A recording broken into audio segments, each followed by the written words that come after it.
Well, good evening, good morning, good afternoon to everyone who's joining us for this session. Welcome to the ICC International Trade and Prosperity Week, Day 3. We've had a terrific week so far, and digital trade has been unsurprisingly a huge part of the discussion so far. We've had 3 sessions today. This is the third.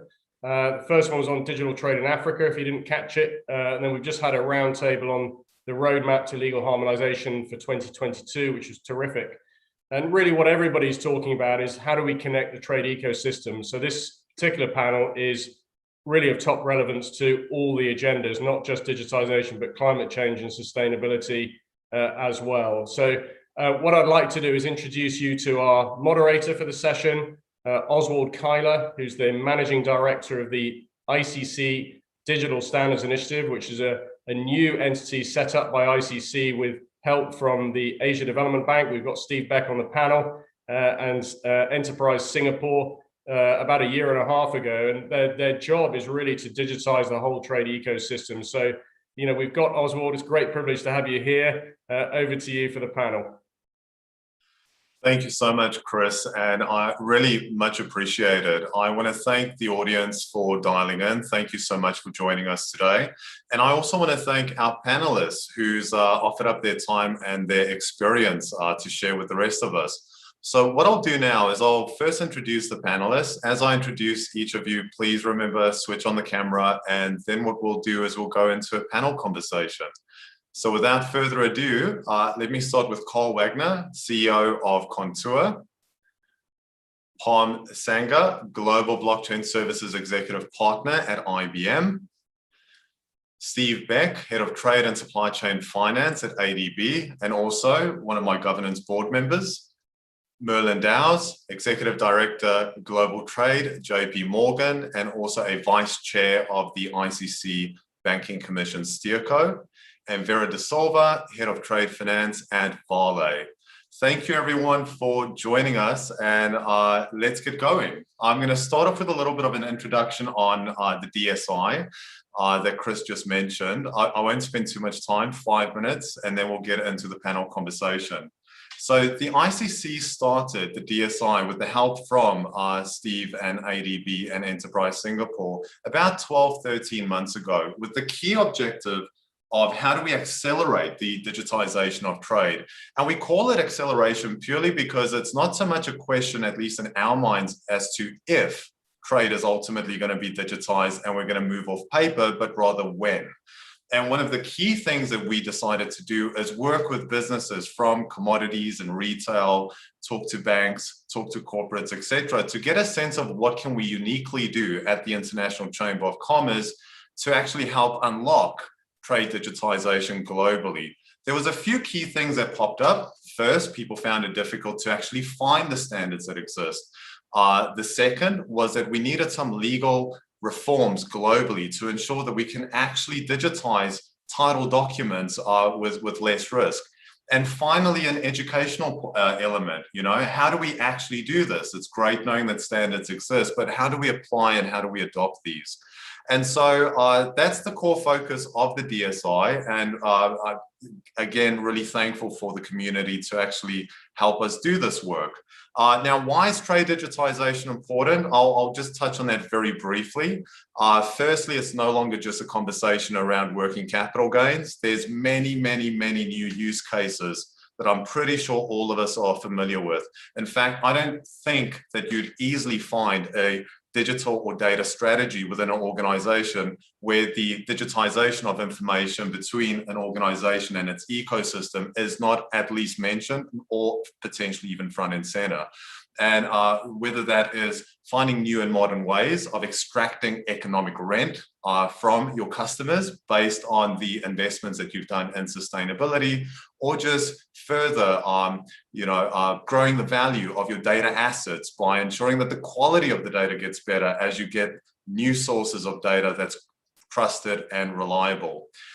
Chris and the ICC UK team has also led an absolutely phenomenal set of work to give us a sense of how big of an impact can trade digitization potentially have in the G7 if we adopted the model law for electronic transferable records. And that report has just been published, I think, an hour ago. And I don't think it would surprise anyone to know that the size of the prize just in the G7 alone is $9 trillion by 2026. So this is not an easy topic. It's not something that will just magically happen. There's a lot of us very invested in driving this change. And so what I'm now going to do is I'm going to move over into our panel conversation. Now, as a lot of us know, businesses drive our global trade. And so we're really privileged to have three members of the panel here today representing different parts of that community.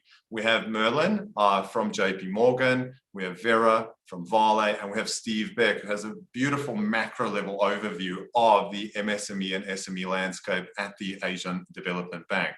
But Merlin, I'm going to start with you, bringing you into the conversation. So the very first question, Merlin, is to kick us off.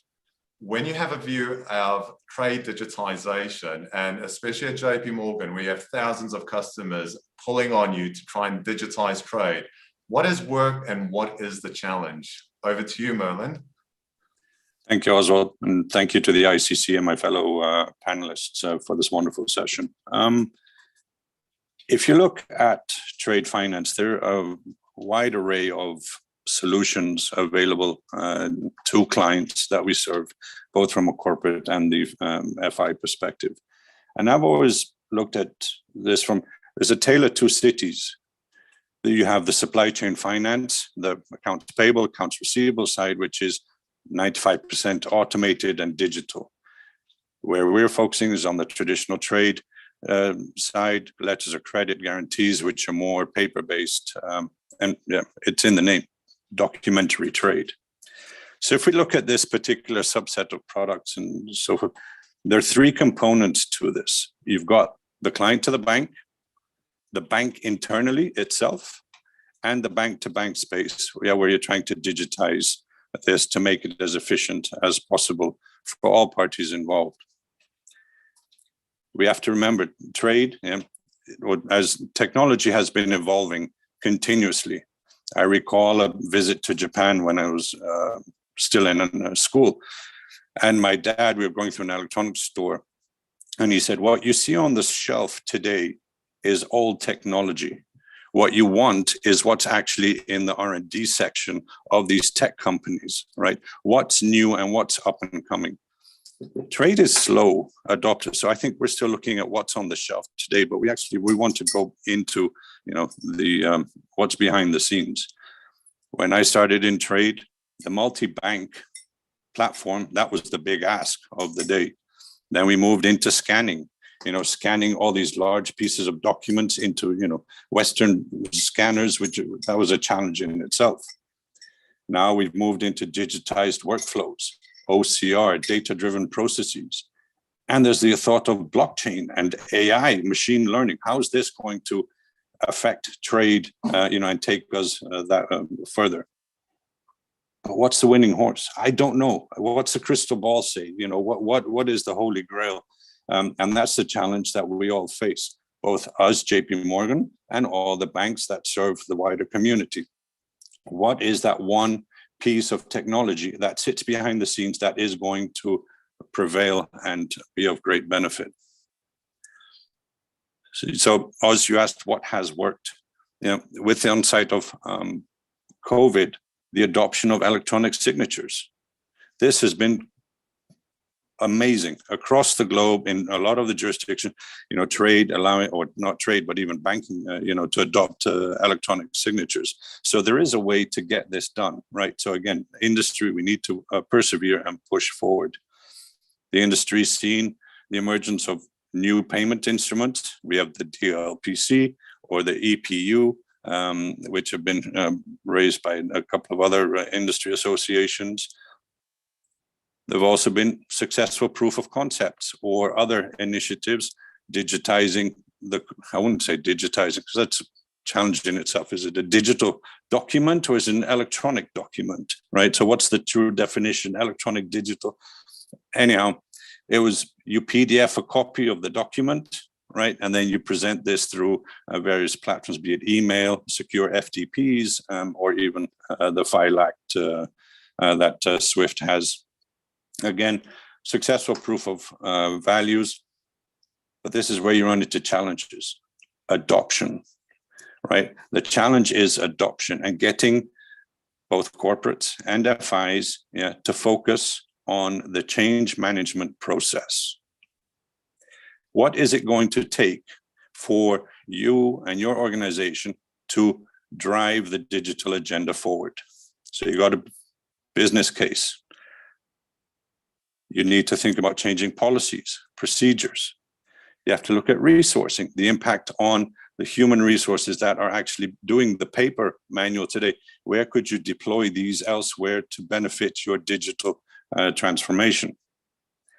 I've always recommended clients when they go through this is run a parallel process. Evaluate the benefits of the digital versus the paper.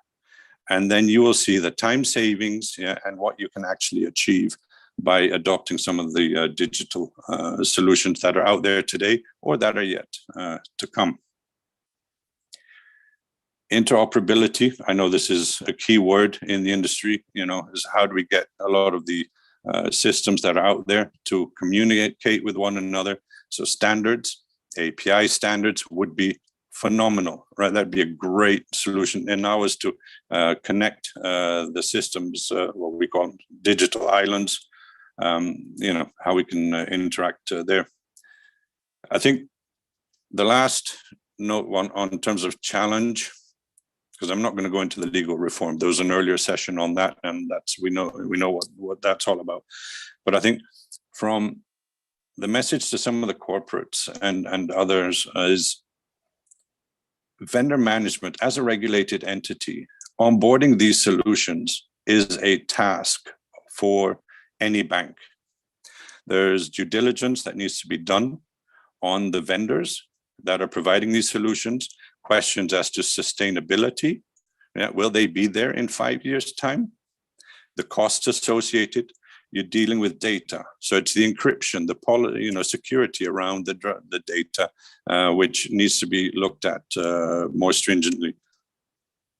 Again, these are just bits and challenges that we've seen from a banking side. Again, open to questions later on, Oswald. Thanks, Merlin, and that really helps. And Vera, it's a good segue to the mining industry. It's really good to have you here. My previous role was in a mining company, so I feel a little bit at home talking to you about this very topic. I have two questions, Vera, for you that I'm going to kind of consolidate into one. The very first one is, how does trade finance digitization bring tangible value to the mining sector? And the second question is, how do we see the adoption of digital trade moving forward within mining from your perspective? Well, thanks for asking also. Glad to be here today with you all. Well, digitalization is one of the enablers of our transformation towards becoming more reliable and predictable as a mining company. Our trade finance digitalization efforts put client centricity at the heart of our approach. Instead of introducing digital solution as innovation taught out in silos, we promote our digital offering as the means to mitigate some of the common issues that our clients are facing, enhancing efficiency, improving the value proposition or transacting with us. It allows us to streamline the international trade documentation processes for faster, more transparent, secure, and cross-border transactions. The security and transparency is made possible using integrated system in a single platform such as Contour, which is connected to other systems we use. There's real-time visibility of documentation to all stakeholders on every stage, improving the level of trust among all parties involved. In essence, when we talk about digital trade, we talk about how deployment of new innovative solutions can add value to our customer business as much as it benefits Vale. Now, how do we see adoption of digital trade moving forward? Digitalization is a journey, and as we evolve, we will continue to improve and enhance our process and synergy with our clients and partners. we see key stakeholders working together and from different sectors building necessary frameworks in various fronts while building connection that allows a level playing field for all. This means all key stakeholders working together towards clear sets of accepted formats, legal framework, guidelines which allow trade to flow better, faster, secure, and more transparent. When transaction happens, all parties in the trade chain can understand the rules and accept the e-documents. This in turn will improve adoption and brings digitalization to another level. Also, we will achieve a more sustainable way of trading, contributing to the reduction of carbon footprint. And for Vale, this proposition is important as we strive towards becoming a more reliable, sustainable, and predictable mining company. We also believe that our trade digitalization can be translated into a meaningful transformation amongst our peers, clients, and industry. And I'm glad Vale is amongst the earliest adopters in this regard. When our clients see what we have done over the last few years, they will become convinced that our digital trade solution have contributed towards significant improvement in the process that they have to go through. So gradually, we will see more clients becoming more receptive, even excited about digitalization. This is how we will evolve, by delivering measurable results that benefit business and by showcasing the unique value that digital trade can deliver. In essence, client centricity is key, together with seamless process that support the end-to-end trade flow in the ecosystem. That's how we can steer the mining industry towards the future of broader adoption and acceptance of digital trade solution. Thank you. Thank you so much, Vera. We need more organizations like yours, and I see Cole nodding, so that's a good sign. Steve, I'm going to pull you in, and you know, from the trade register to advocating for the LEI to creating the DSI, you've been an active participant in this arena over quite a few years, and you, at the Asian Development Bank, you work with many SMEs, MSMEs, and the use cases that they so much struggle with. So, what's your perspective on digitization, and what do you think works well, and where do you think we can improve? Thanks very much, Oswald. Well, I'd like to talk about, I guess, three things that I think really fit suit the answer. One is leadership. The second one is cooperation, and the third is timing. And on leadership, I mean, ICC's role is really critical. If we look at the role that ICC played since even before the Second World War, but certainly after the Second World War as well, in creating the standards, the rules that really underpinned trade flourishing, and the millions and millions of people who were lifted out of poverty. I mean, the tremendous benefits that the world has accrued from trade. It's staggering. It's really quite amazing. And you know, now we're at a certain point in history, a turning point, I think, where we need that same leadership from the ICC to drive us into this next era of trade that's going to be critical for us to solve a lot of core problems that are that need to be addressed, major problems of our time. Things like, you know, needing to make global supply chains and trade more robust, more secure. Out of this pandemic, we realized, I mean, no one talked about supply chains before the pandemic, and now when we realize that we need to rely on them to get the medicine or whatever it is, right? That we need. Global supply chains are critical. The environment, of course, is a huge issue. that will define our time in the future. And then the third one I would say is inclusion. This idea of leveling up, shared prosperity, closing those gaps. And those three sort of elements are very closely sort of intersect with global trade and global supply chains. And I think we all agree that to solve those, to address those issues, at the core is digitalization. So, when it comes to global trade and supply chains, we know that digitalization is critical to making them more robust and more secure. We know that.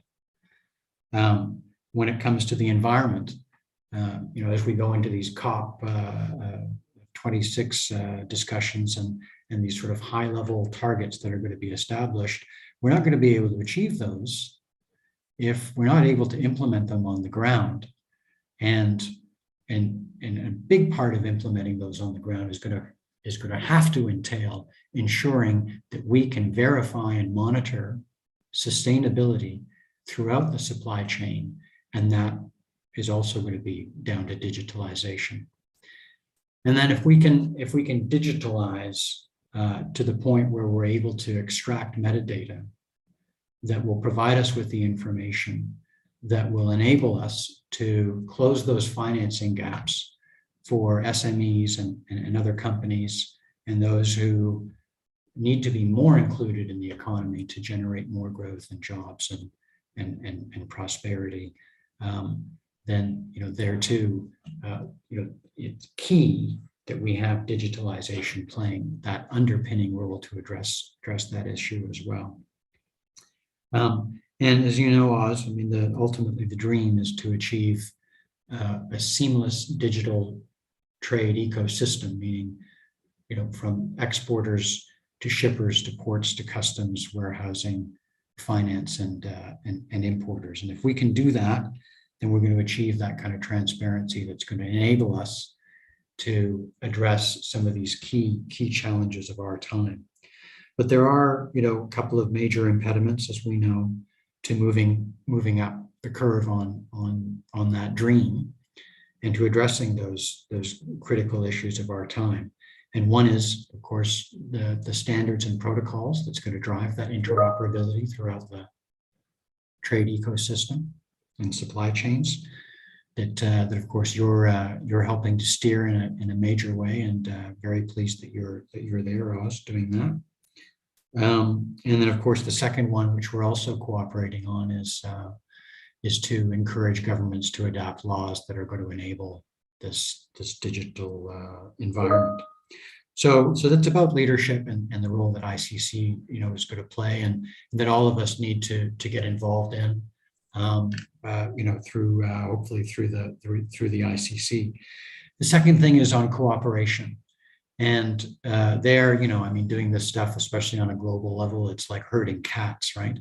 And there too, I would say that the ICC is critical. It's a trusted partner.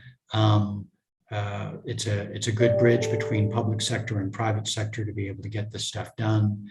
And it's a big tent that can draw everyone in, public organizations, private organizations. So it's critical that we all be involved. And so when it was a question of where we're going to house the Digital Standards Initiative, it needs to be drawing everyone in. The ICC was a natural place to go. And then finally, just timing. And I think you were saying at the beginning, Oz, that it's not a question of whether, it's a question of when. And we're talking about really pressing issues on the global economy, on our need to generate the kind of growth to get us out of this economic mess that we find ourselves in out of the pandemic, the environmental issues and closing gaps and so on. So we need to seize this moment in time. In a perverse way, out of this crisis, we do have an opportunity. We've moved at lightning speed, right, over the past year and a half, 2 years on the digitalization front, and we need to keep that momentum going and accelerate if we can. Carpe diem, I guess. Thanks very much. I'll leave it there. Thank you, Steve, and thank you so much for that view. I'm going to bring in Cole and Parm. $9 trillion. We need help to unlock that $9 trillion. So let's bring Parm and Cole into this conversation. Parm, I don't think anyone needs to have an introduction to who IBM is. You guys enable thousands of customers globally across many different use cases. So I really have two questions for you too. It feels like I'm cheating. I'm asking everyone two questions. But anyway, the first is, what's your view on what you've heard so far from, let's say, the business community?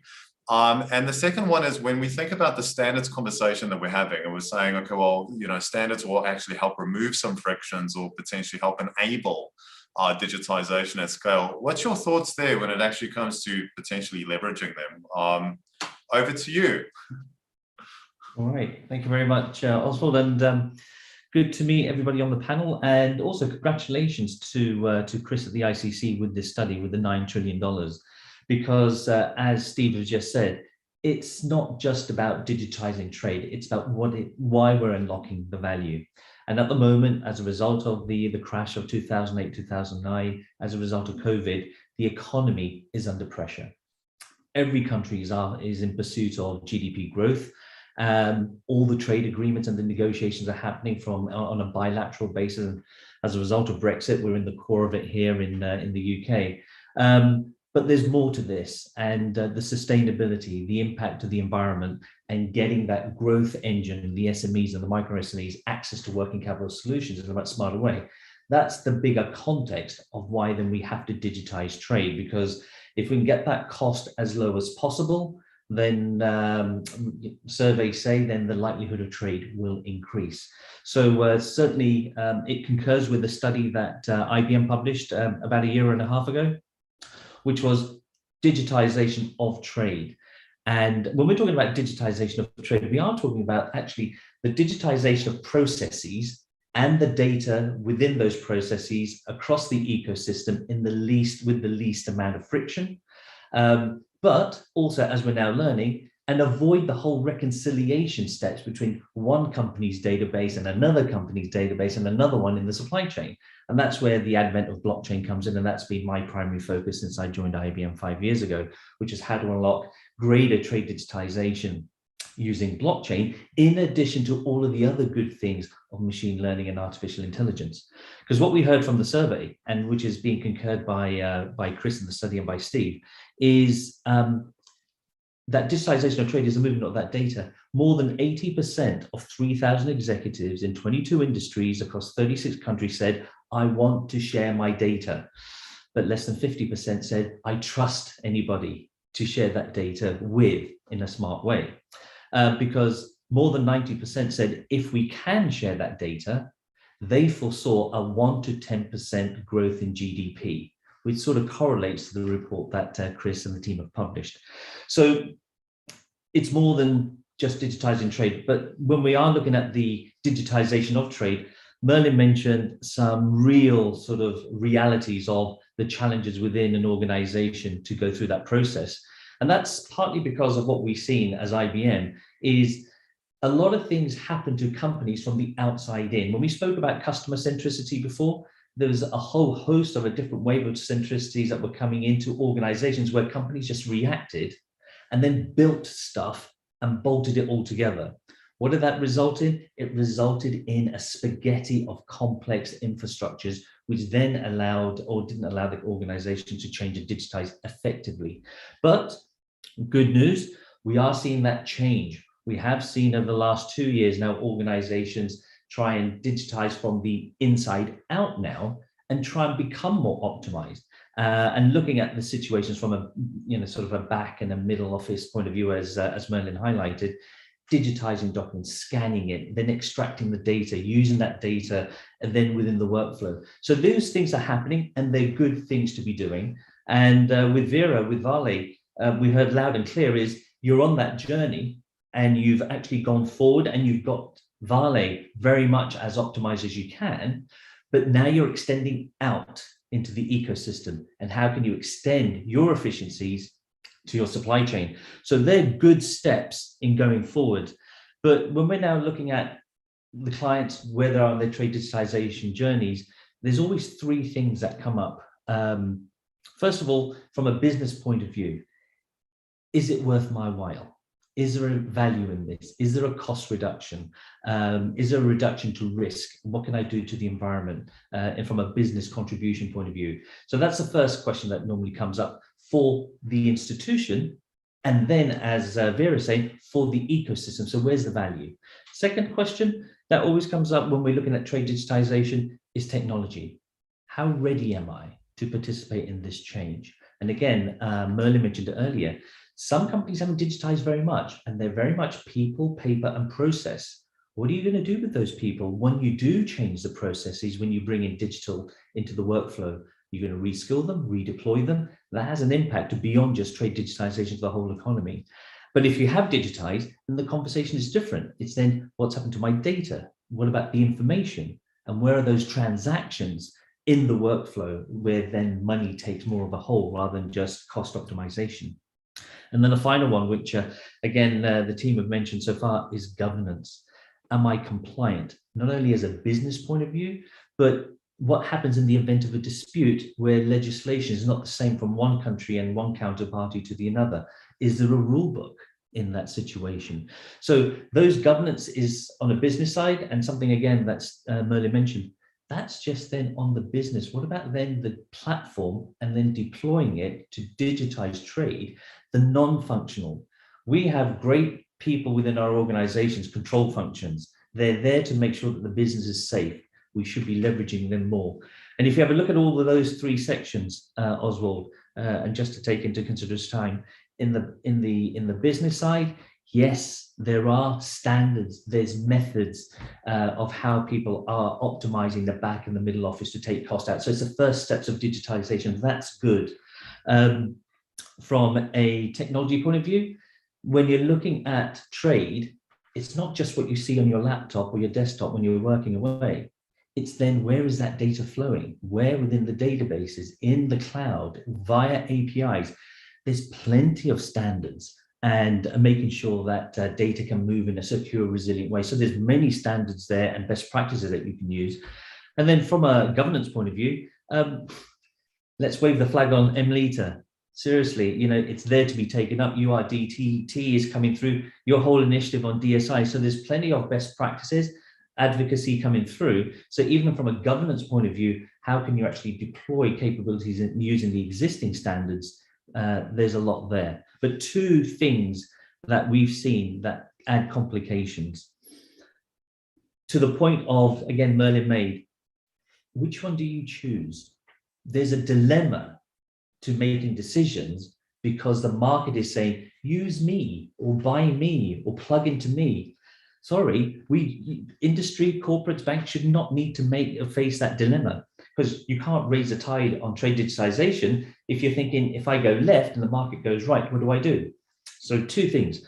One, open source, open governance, open standards. You should not be in the predicament of making a decision that could say you've made the wrong decision. So getting rid of that dilemma will increase the speed. And as you said at the offset, it's all about accelerating. It's not if, it's when. So acceleration can happen if you can take away those decisions. And number two, this is really now down to all of us and having champions within our own industries and our own companies, is being open-minded, because we have to go from thinking about ourselves and market share to actually thinking about the ecosystem and talk about increasing market size by everybody being able to do more together or having the options of. And again, in our study, 70% of executives that we mentioned before all said they want to design to work with everybody, not just within their own four walls. So lots of standards at the various levels, just going to have a mind shift change, and then make sure that we can then have that North Star for trade and not just that North Star for ourselves and optimize ourselves internally. Thank you so much, Parm. And it's a good segue, actually. Carl, this morning I woke up and I went onto LinkedIn and I saw Contour and Glyph And I had the best day ever. In fact, that's going to be my whole week has been made by that. And the reason for that, for those in the audience who doesn't know, Glyph is fundamentally an enabler of the LEI standard, the Legal Entity Identifier Standard. There's over 1.9 million companies that's already registered there. I think over 240 or 50,000 in the UK alone. And Contour Production System are announcing LEI and Glyph partnerships. So, Carl, from your angle, who's the best adopters been? And if you have a look at 2021, what have you learned through the journey?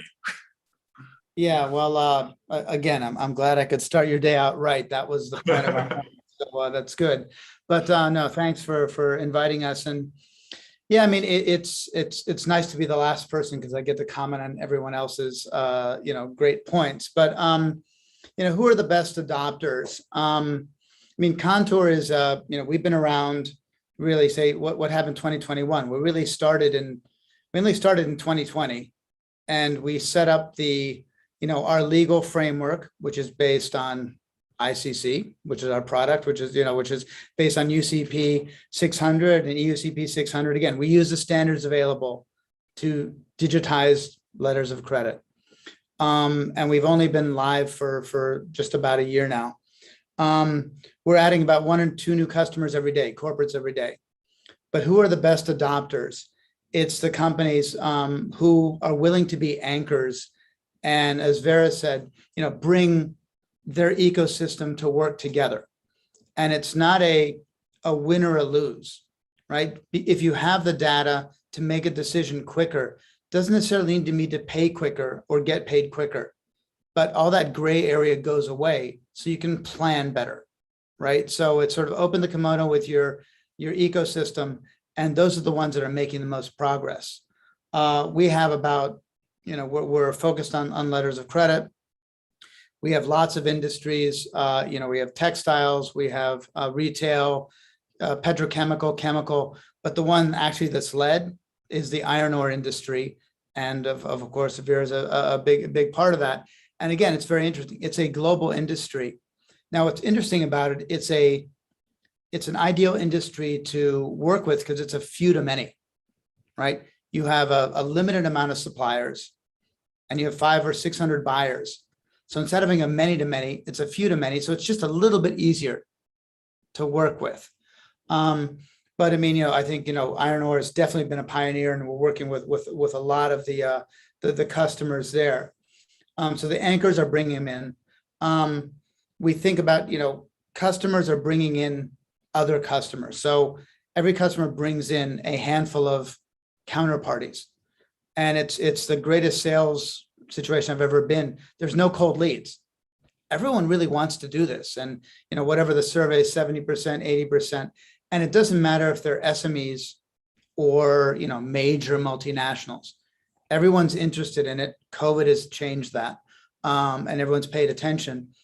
And again, having a system that works, okay, the minimum bar is you have to have the access to the internet, right? But that's about it. If you have access to the internet, then you can use a browser and you can use the system. So SMEs are getting the same view that these multinationals are getting. And actually, for inclusion and being fair, it's amazing. You asked about sort of the journey in 2021. Well, let's talk about 2022, right? 2021 is coming on, and let's look to the future. In 2021 has been great, and we've seen more and more industries jump into this and we're live with 15 banks in 51 countries, right? And more and more customers are joining, which is fantastic. But what are the 3 things that we're looking at? One is standards, right? Now, standards are good and bad. Now, standards are good because we want, again, LEI, we want to adopt standards. But if standards are used as well, I don't want to start until all the standards are set, then that's not good. If you think about it, and the example we use is, we're on, Zoom now. If there's Zoom, there's Teams, there's Skype, there's Blue Jeans, there's, all these other, if we all waited for one standard for video conferencing, no one would have talked to each other for the last 20 months, right? So, standards, we definitely need standards, and we have to look, at them. But if everyone's starting this journey, just start the journey, right? And learn. Interoperability, also mentioned before, interoperability, it doesn't have to be on the blockchain level. It doesn't have to be the same system. APIs work completely fine. And whether a customer or partners, we have banks, corporates, and technology partners. If they're on blockchain, great. If they're on not on blockchain, that's okay too, right? Because as long as you have data, structured data, and 20 years ago when I did this, we called it data inheritance, right? Key it in once, don't key it in twice. And APIs provide that. So let's just bring that data in. If someone has it, let's not key it in. We work with a lot of customers, where they say they have two companies, you have data you need to share. Happy to do it. And so interoperability, it's possible now. Again, we want standards. We want, to get better and better at that. And, but it's a process, it's a journey. So I think the third thing is, again, you have to start, right? If you wait, some people say, I don't want to start till everything is organized. Well, you're not organized yourself, right? No company can turn it on, digitize, over the weekend, right? It's going to be, look at the partners that you want to work with that are more open to it. Look at the corridors where you see the better value. And it's collaboration, right? Blockchain, I always said blockchain is a team sport, right? You need to collaborate, and with others. So, looking at 2022, just see more of this, whether it's LEI, whether some of these, MLTAR standards and stuff like this. This is all going to make it easier and easier. But I think the key thing is just get everyone to start, right? Because when you start, you learn, and everyone is going to get a little bit better at it. Thank you, Cole. And you build capability along the way. You get to know what your customer likes and what they don't like, and the list kind of goes on. So as the guy pushing for standards globally, I love standards, but I also fully align with you. I don't think it should be a reason to necessarily pause or stop a digitization journey. Now, you mentioned API, so I'm going to bring Merlin back into this conversation because we haven't heard from Merlin in a very long time. So Merlin, what's your view? Interesting comments and feedback from everyone on the panel. APIs, as someone who was part of the ICC API working group, I think the challenge we faced was trying to, what do you address first, right? If you're looking to standardize APIs for the benefit of the trade industry, what do you focus on first? The trade, I call it the menu, you've got an array of products, right? So what is the right product? Are you going to go straight into the transactional APIs? But then now we've seen increased pressure on, I need to know my customer. So let's use LEI, and can we build APIs around customer identification, which would benefit not only, the corporate investment bank, but then, a lot of the SMEs, and attaining trade finance. So do we focus on that type of innovation from an API perspective and create standards around that? Know your goods. We've all been asked as banks to understand and determine what is actually being shipped, right? What is that's noted on the bill of lading? Now, if we are able to do this and validate and authenticate what is actually being shipped quite easily without having to extract the data, manually key it in another website, and so great value add to the bank as well as the client experience. Hot topic recently, ESG, right? Are the standards around ESG? Everyone is talking about, and how do you ascertain that something is green?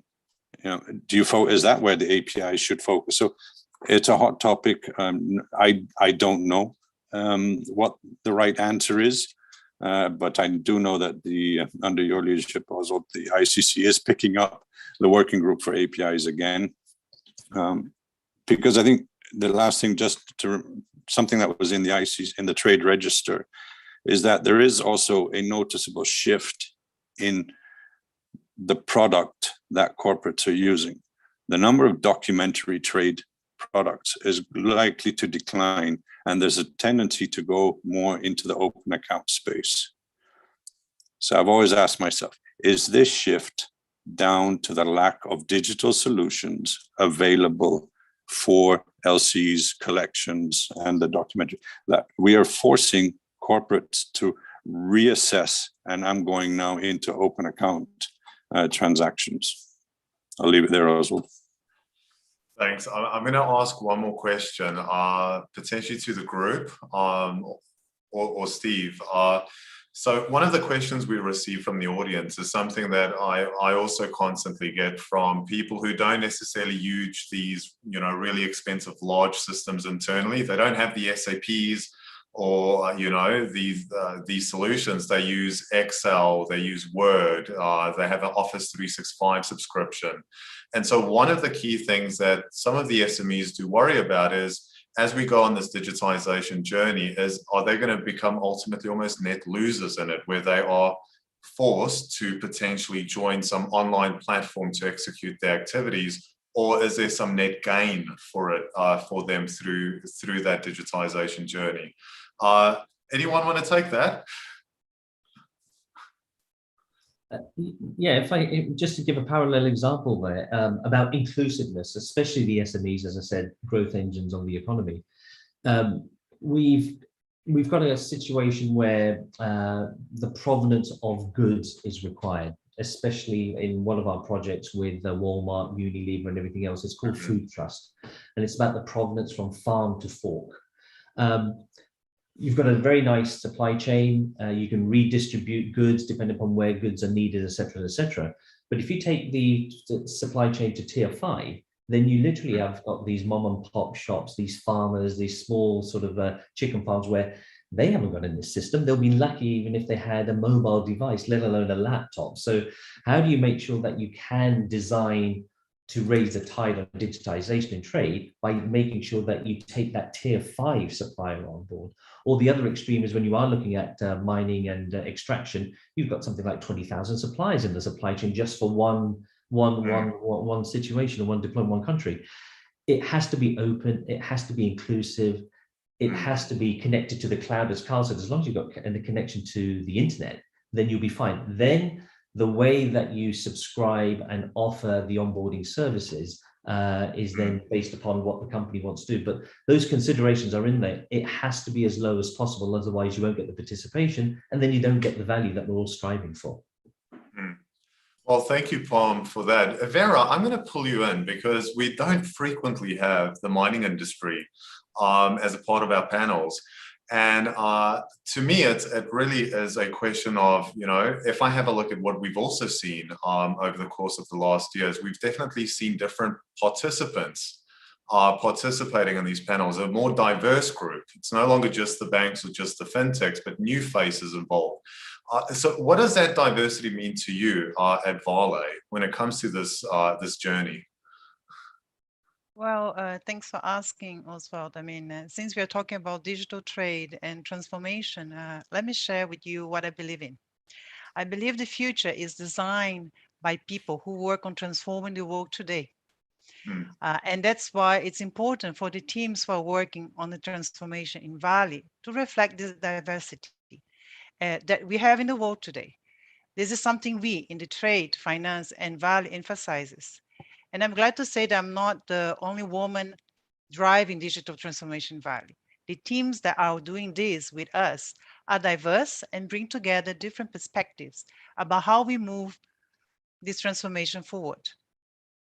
This different perspective put together matters because the world is and has been diverse. Diversity and inclusion matters as we transform the mining industry at Vale. For example, we increased women present from 13% to 18% since December 2019. This means within the last 2 years, we have 4,100 women working at the company. Very importantly, we also increased the number of women in senior leadership by 60% during the same period. But diversity and inclusion is not about gender. It is the heterogeneity of thoughts and experience that allow us to be more creative and innovative. And globally, we're already seeing more diverse pool of innovators in the industry. And this is a positive trend worth acknowledging. Thank you. I fully agree. I love seeing all the new faces. Steve, I can see your hands up. So I'm going to pass over to you, Steve. You're on mute. Apologies. Thanks. There we go. Not as digitally advanced as I need to be, clearly. I was just thinking about a response to your SME question. You know that we came out with an update on the global trade finance gaps, right, last week. And the new sort of gap is larger than ever. It's 1.7 trillion. And of course, SMEs are the most underserved, with 40% of requests for support for trade finance being rejected. As you know, we have a trade and supply chain finance business. Since the pandemic, we've seen an increase of 50% in our transaction numbers. And over the course of this year, with the spike in inflation, certainly in energy and food prices, I think that there's a good chance that gap is enlarged, and we've seen the value of our transactions increase by about 45%. I'd like to think that we are filling some of these gaps, and most of our transactions are in support of SMEs. But it's very difficult for us because we're not a commercial bank, right? We don't have branches all over the place and lots of staff to be able to manage hundreds of thousands of SME clients. And I know that that's even a challenge for commercial banks, but we're like a wholesale bank, and our trade and supply chain finance business works really with banks to provide guarantees and loans, right, to support more of these deals. So I'd like to think that we're getting at the SMEs through some of our transactions.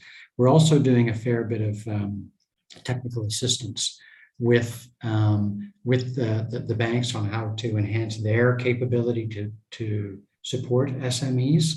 And of course, there is a big fear that as we move up the curve on digitalization, they're going to be left behind. So this is something we need to be very conscious of. Of course, the barriers to sort of entry of this kind of stuff, the tech need to be low, and we can't exclude the SMEs. That would be devastating. And some of the other stuff that's really interesting in this space and tech is the deep tier financing on supply chain finance platforms that people are looking at. And there we're looking at doing some pilots. I think there are some legal issues that impede us moving forward on some of the deep tier stuff, but no doubt we're going to solve that. So I'm really hopeful that especially in the supply chain finance space, that we're going to be able to move forward to see a lot more SMEs included. Thanks. Yeah, thank you, Steve. And I'll never forget the first time I read the ADB Trade Finance Gap Report. It clearly highlighted that it's not that 100% of trade finance is not funded because of some benign rationale. Lack of information, lack of documentation, margins, etc. All of these we know technology can fundamentally solve. And one of the things that always kind of gets me is that a lot of people look at the number, but it's very difficult to truly understand the number. The impact on entrepreneurs, like balance sheets, have completely changed over 12 months. If you as one of my friends have a bar in Singapore, really healthy business 12 months ago, a little bit different today, and getting financing in the traditional system post an epidemic is challenging. So I think SMEs are actually the first winners through this journey if we can actually make it work.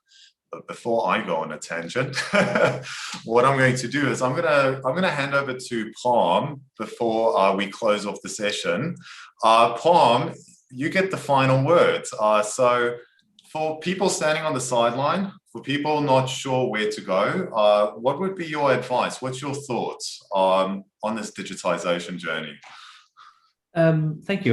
Time's flown by. I was just getting ready for the debate, actually, Oswald. But no, thank you. I'd say that from the offset, the question was, it's a question of when, if, rather than if. I still think that some organizations have to sort of just ask the basic questions, which is digitization going to happen? They have to ask the basic question again. And the answer is yes. Question then, do they want to be a part of it? Most people say yes, but the challenge then is, what role do you want to play in the digitization of trade? And that's where things get complex, because we've still got a lot of people who are thinking things in the old way, which is, oh, I'll wait for somebody else and I'll be a fast follower. Or I'm going to be a leading innovator, but then there's this inherent risk that comes with it. What we're seeing now is it's good to take those journeys, and it's good to optimize yourself to be efficient internally. It's good, as Merlin highlighted. It's also good, as Vera said, to look at how then you grow outside. But there is this thought now that you've got to now think what's out there and working across the whole system. And to do that, you really then need to leverage these standards that are out there and grow the economy responsibly. So that's the high level. Why are we doing this? We want the economy to grow in a responsible way. What do we want to do? We want to digitize trade in a responsible way, continue your back and middle office digitizations, but have the outcome of working with counterparties in your ecosystem very much in mind. How do you do this? You've got to get your hands dirty. You've got to get your feet dirty. You've got to learn it. You've got to understand it. You've got to appreciate it and then apply it. If you don't go through those steps, it's going to take you by surprise. And then you're back at square one, as I said before, where things then come from outside and then you have to respond quickly inside, and then it becomes more of a challenge. So with that evolution, just make sure that by design, you're planning for the outcome of working, and make sure your investments are all about sustainability and growth, as well as then internal ROIs. From an IBM ICC point of view, Oswald, as you know, we're here to help educate on how to look at your readiness from a business and a governance and a technology point of view. But you really then need to start promoting more of these current standards, because we can't wait for everything to be perfect. There's enough to start today. So promote NLETA, start looking at URDTT, and then just have a look at how you're designing for the future to work together, not just for yourself. I absolutely love that. So before we open up for Q&A, just a reminder for those who haven't submitted their questions, you can. I'm just going to add one or two little ICC props before we go into Q&A. The first is that we actually have a DSI website. We'll share the link on the ICC UK portal. Carl's laughing because we just had a conversation about that in a previous session. And it answers one of the questions that people are asking, which is fundamentally, what are the standards that are available? And so there's a few foundational standards that we can all leverage today, whether it's the LEI, and we just touched on it with Carl, the legal entity identifier, whether those are standards like the W3C's decentralized identifier, or whether it's some of the foundational ISO standards that not many people use, even though they are there, are standards around locations and countries and currencies, etc. So do go there. If you are starting this journey, start, like Parm said, on a solid foundation, build that capability around something that's sustainable and has limited regret cost. So we now have 15 minutes for Q&A, and we have a few that's been registered. I'm going to start off with the easy ones, and then we'll go to the difficult ones, if everyone's happy with that. Perfect. So the first question that we have that I will throw to our group, I'm just quickly reading a few. Let's take the first question from Chris Walker. Now I'm going to read it. Don't judge too harshly. My eyes are not what they used to be. So how do we ensure that SMEs are not become the net losers in digitization? As an SME, we are using cloud accounting, but increasingly being asked to use our blue chip custom customer digital platforms, which are not compatible and had us duplicating all of our invoicing. For example, saving costs for large businesses, but costing more for us as SMEs. So I'm going to throw that into the group. Anyone who's brave, do pick that one up. Yeah, there we go, Carl. I don't know if I'm brave, but I'll pick it up. I mean, that is the magic of distributed ledger or blockchain, right? Is that it's the ability, I mean, it's basically a communications protocol where everyone manages your own database and can share the information that's pertinent to your other parties. And so you think about it, it's Parm talked about it before. You don't have reconciliation. You have reconciliation. Why? Because someone's got their Excel, their SAP, and you have your Excel spreadsheet. And did they really pay me? Did it really ship? But if you could share that data, so an accounts payable and an accounts receivable, it's the same thing, just from a different point of view. And if you could share that data, then all of a sudden, A, you don't have reconciliation, but also you're connected, and it doesn't matter if you're big or small. And I think you don't need those large systems, right? And it can be the database can be as big as you need it to be for your business. And actually, you can optimize your database. You can, because you have mutualization of the database, so you can be sharing data, and your database can even be smaller. So, as this technology grows, the opportunity for businesses to communicate, big and small, as ubiquitously as we do on a personal level through social media. Right now, there's all these silos. They're going to be able to communicate. And I think it's a great opportunity for the smallest business. Again, they have the basic, internet access, right? But I mean, with that, they can link to the biggest systems in the world. Okay. I fully align to that. Anyone want to build on what Cole said? I think sorry, Merlin, you want to go? No, I was just going to reference you, Parm, in that you actually mentioned it before on, open source, technology and standards. That's the key here. That that would enable and drive interoperability. But I think it's a key point, so ensuring accessibility for the SMEs. That you keep it simple, and yet all you need is an internet connection, and that's it. So that with that mindset, we should be looking forward. Yeah. Ditto. Perfect. Well, and I want to build on that too, because it's one of the key reasons why we're actually doing what it is we're doing at the ICC, because even whether it's an invoice or whether it's an electronic bill of lading, fundamentally, it's the same problem. And it's the same problem whether you're an SME or corporate. You can imagine if you're, for example, Merlin at JP Morgan, you have thousands of customers, and they can come to you literally the next day with 60 different fintech providers to actually execute the exact same process. And it's just as big a challenge as it is, for example, for Merlin, as it is for the rest of us. So one of the reasons why we are so eager to produce standards for this information is so that we all have the freedom to fundamentally select the solution of our choice. One of the key misperceptions is that there's one magical solution or application out there that's going to fit all the requirements for a carrier, for someone working in retail, for someone working in mining, et cetera, et cetera. These are very different industries with very different requirements and very different value drivers. So you can imagine, if you're, again, JP Morgan, you're the bank, you're trying to actually help them, you're trying to execute the same process, but you might end up with 10, 20 different flavors. And so the key question becomes is, how do we digitize these documents so that they can flow freely between different platforms without hindering and stopping innovation, and without, to Cole's point, waiting for another 20 years before we actually start the journey? So I think that's fundamentally what we're all in it. So it's not that, in our view, once this journey is complete, that there'll ultimately be these 5 or 10 providers globally that, you know, is going to digitize all trade or other use case related events, and everyone has to join them. It's going to be way more open, way more diverse based on the diversity in the world. So that at least is my view. Sorry.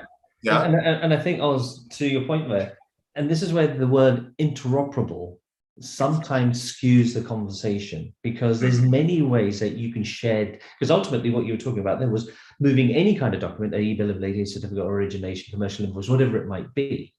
But it's the movement of that document in the right data format to all the counterparties and the actors in trade in a seamless, frictionless manner. It doesn't have to happen at the lowest form of infrastructure. It doesn't have to happen from an interoperability between DLTs or it could happen at the API level. It could happen at that level and just move nice and simply. The question then becomes, how can you trust the movement of data from one trusted entity to another trusted entity in a trusted way? And that's where, as Merlin said, the DLT comes in, because that's what you want to talk about, is just, can I move it with trust? Interoperability will take care of itself. Tech can solve everything, but it's that movement of that data. If we keep it up there, then there's many ways to skin this cat, and it should all be open. I cannot agree more, Merlin. I mean, Parm, sorry. I think if I may just interject, I think coming back on the comment that Chris Walker made of, you know, the large business trying to save costs and pushing it down onto the SMEs, but even from a bank perspective, you know, so we've got one client asking to access this portal, another client asked for a different portal, you know, so this is a challenge even banks face, that, okay, I'm going to have to subscribe to a wide array of solutions, right, to serve the needs of maybe one client. So is this something that you're willing to accept, or can you identify other clients that would benefit from the same solution, you know, to augment and build the business case as to why you really want to integrate this? Because no one wants a standalone solution that sits in the corner of trade operations where you're going to be extracting the data, printing it off, and going to the other corner to rekey it into another system, just exchange the data. So that's not the mindset here. So all right, I'll get off my soapbox now, Oswald. I'm pretty sure we can all spend an hour on this one. Any final thoughts before I go on to the next question? Okay, so the next question I really like. Chris, thank you so much for posting it. And this one's close to my own heart, because I did a panel with Steve Beck on DeFi, and I had to learn a little bit more about what DeFi was. And at one point, Steve, don't think less of me, but even I was like, this is quite confusing. And so the question that Chris has is, it matters from a resource perspective. We don't employ a digitization specialist. So I see that almost as a capability question. So what do everyone think about that? You know, these companies don't necessarily have big IT departments or capability experts. I mean, digitization experts. The technology, I mean, talk about blockchain technology. No one, if blockchain or distributed ledger succeeds, we won't be talking about it in 5 or 10 years, right? When you use email now, you don't talk about TCP and all the standards that allow Gmail and Yahoo to connect. No one cares, right? It connects, right? So DLT, if it succeeds, and whether it's the interoperability, the APIs, but it's definitely the standards, this is how we're going to communicate, then you don't need, and I think it's A, it's that, and B, it's systems have to be built to be user-friendly, right? And that's something that's a obligation of the successful systems to make it easy to use. But we shouldn't be talking about the underlying technology in 5 or 10 years if DLT is really successful. Yeah, I agree, Carl. If you take fintechs in the true sense, the ones who challenged the incumbent banks a few years ago, and the incumbents had to figure out whether they partner, kill them off, or what do they do with them. there were three things that fintechs had, all of them, and why they were successful. One, it was an open platform.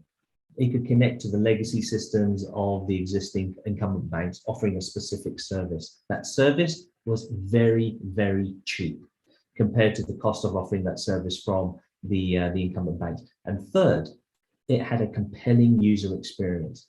It was Sangha proof. You know, if I could use it, then, you know, it was good to go. I mean, some of the bank's applications now, I couldn't believe how quickly I had an account. So Chris, to your point, you don't necessarily need to employ a digitization specialist. It's incumbent upon the people promoting the platforms to make it as easy to use as possible as part of the inclusiveness. Because let's not forget, if we want to be inclusive, not everybody can read. So it's got to be intuitive as well to that respect. So the user experience is by far the most important part as one of those three elements.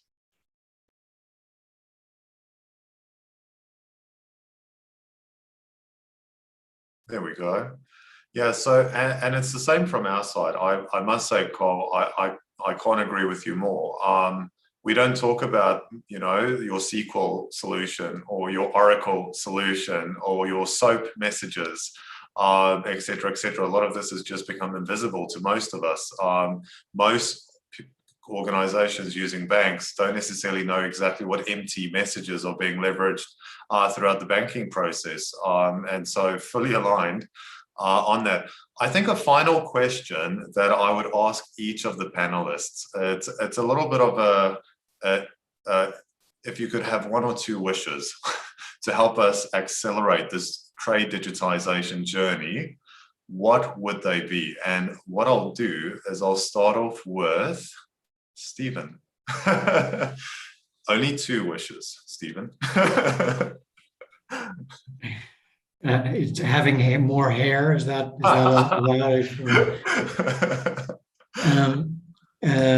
well, first of all, I mean, I'm really psyched about the prospect of getting some of our shareholder countries to adapt the model laws. As you know, we're targeting Vietnam and Georgia and Maldives, don't ask, first. And if we can do that, then I think that it's really going to sort of catch on. So I guess that would be one. Hopefully, we're going to get some quick wins there. And then what's the second? I don't know. Maybe I'll interject later on. Perfect. Parm, over to you. Two, very briefly. What are you trying to say? So two things. First of all, just think about the ecosystem, think about business out there, think about connecting and sharing data in a trusted, transparent way. That's the first thing. So think with the outcome in mind.